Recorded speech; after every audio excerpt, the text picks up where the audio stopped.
تسأل عن حكم التهنئة بدخول الأشهر الحرم.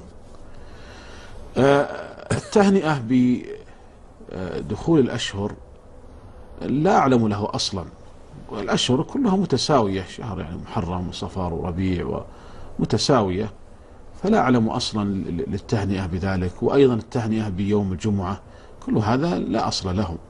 لكن المأثور عن بعض السلف هو التهنئة بشهر رمضان خاصة، لأن بلوغ شهر رمضان نعمة من الله عز وجل على الإنسان، لأن العبادة تشرف وتفضل ويعظم أجرها بشرف الزمان. فالعبادة في رمضان أفضل من العبادة في غيره، وأيضا رمضان فيه ليلة القدر التي خير من 1000 شهر. فأثر عن بعض السلف التهنئة بشهر رمضان، فالتهنئة بشهر رمضان نقول إنه مأثور عن بعض السلف ولا بأس به، وهكذا أيضا التهنئة بالعيدين أيضا لا بأس بها. أما ببقية شهور العام فلا أعلم لذلك أصلا أو أثارا عن السلف الصالح في هذا.